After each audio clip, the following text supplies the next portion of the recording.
नमस्कार। आप देख रहे हैं वत्स वाच और मैं हूं मुकेश वत्स। फ्रेंड्स, 2 जून से देवगुरु बृहस्पति अपने उच्च की राशि कर्क राशि में प्रवेश करने जा रहे हैं और संभवतः जब तक ये वीडियो आप लोगों के समक्ष आएगा तब तक देवगुरु बृहस्पति ऑलरेडी कर्क राशि में प्रवेश कर चुके होंगे। हम सभी लोगों को मालूम है कर्क देवगुरु बृहस्पति के लिए एक स्पेशल राशि है।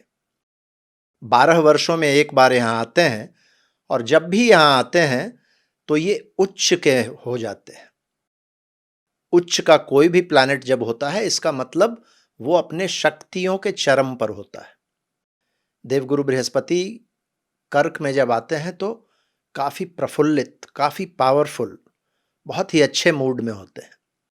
और देवगुरु बृहस्पति जो कि हमारे सबसे बड़े बेनिफिक प्लैनेट हैं, जब वो अच्छे मूड में हो तो पूरे विश्व के लिए समय अच्छा अनुकूल होता है। ऐसे में इनका जो ये ट्रांजिट है हम लोगों के व्यक्तिगत जीवन पर भी असर डालेगा और हम लोग इस बात की चर्चा कर रहे हैं कि हर राशि एवं हर लग्न वालों के लिए ये ट्रांजिट कैसा होगा। आज उसी क्रम में हम लोग मिथुन राशि और मिथुन लग्न की बात कर रहे हैं। तो आपका यदि मिथुन राशि या मिथुन लग्न है तो इस वीडियो को अंत तक अवश्य देखिएगा। मेरे कंटेंट यदि आपको अच्छे लगते हैं, मेरे वीडियो से कुछ सीखने को मिलता है, आपके जीवन में कुछ सकारात्मकता आती है, कुछ वैल्यू एडिशन होता है, तो मेरे चैनल को सब्सक्राइब कर लीजिएगा, बगल के बेल आइकन को दबा लीजिएगा। फ्रेंड्स, यदि आपका मिथुन राशि या मिथुन लग्न है तो देवगुरु बृहस्पति आप लोगों के लिए 2 केंद्र भावों के स्वामी हैं, 7th हाउस और 10th हाउस। और देवगुरु बृहस्पति का जो ये ट्रांजिट है वो आपके 2nd हाउस में हो रहा है। वहां से आपके 6th हाउस को देखेंगे, 8th हाउस को देखेंगे और 10th हाउस को देखेंगे। फ्रेंड्स, बृहस्पति आप लोगों के लिए मित्र नहीं है। आपके जो स्वामी हैं बुध, उनके मित्र नहीं है गुरु। लेकिन दूसरे भाव में देवगुरु बृहस्पति को बहुत अच्छा माना जाता है। शास्त्रों में कहा गया है कि चंद्रमा से यदि देवगुरु बृहस्पति 2nd में हो और लग्न से भी यही माना जाता है तो ये बहुत अच्छा ट्रांजिट माना जाता है। ऐसा नहीं है कि देवगुरु बृहस्पति का ट्रांजिट अभी तक आप लोगों के लिए अच्छा नहीं था।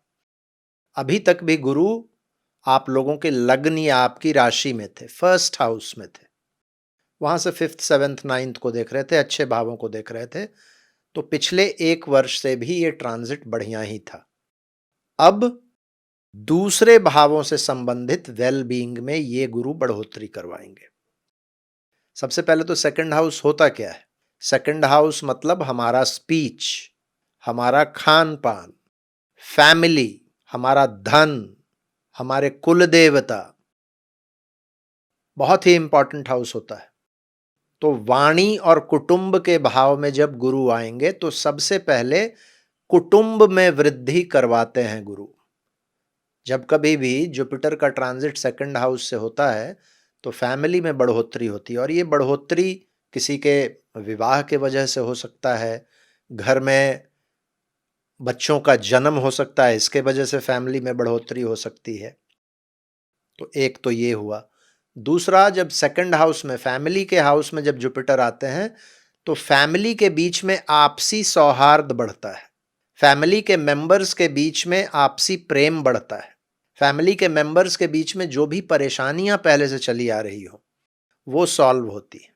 फैमिली का बिजनेस यदि कोई है तो फैमिली बिजनेस बहुत अच्छा चलता है।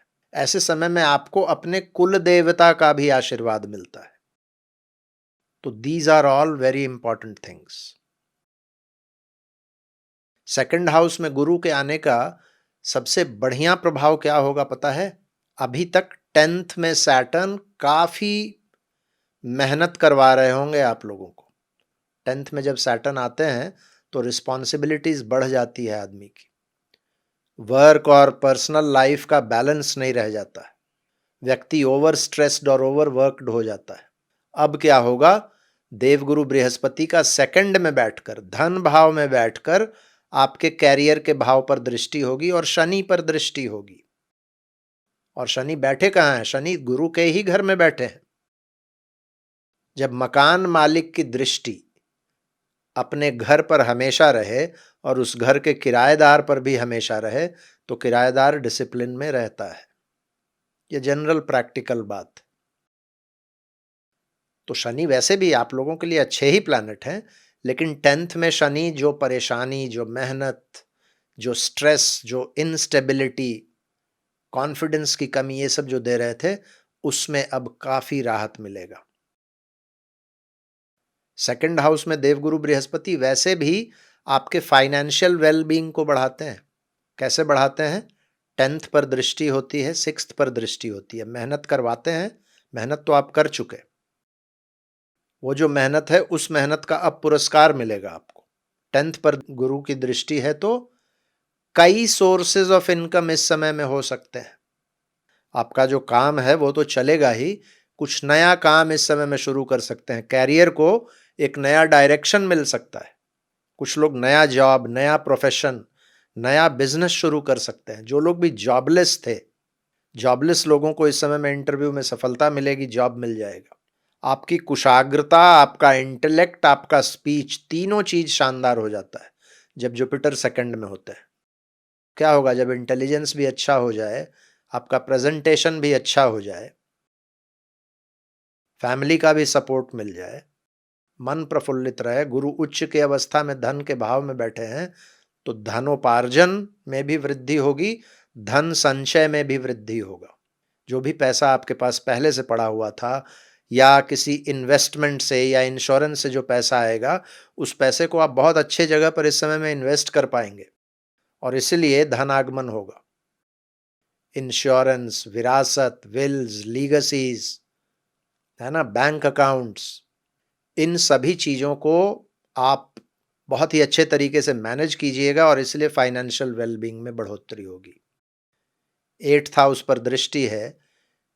किसी भी तरीके का पैतृक संपत्ति का कोई विवाद वगैरह चल रहा था, कोई केस मुकदमा चल रहा था या इनडिसिसिवनेस थी उसको लेकर, वो सॉल्व होगा, आपके संपत्ति का हिस्सा आपको मिलेगा। ध्यान कहाँ रखना होगा? ध्यान रखना होगा कि गुरु सेकंड में बैठे हैं, मिष्टान भोजन मिलेगा, बढ़िया भोजन मिलेगा, कई मौके आएंगे, अच्छा अच्छा भोजन मिलेगा, खूब खा लीजिएगा और उसके बाद क्या होगा? तबीयत खराब। गुरु की दृष्टि 6th पर भी है, 8th पर भी है,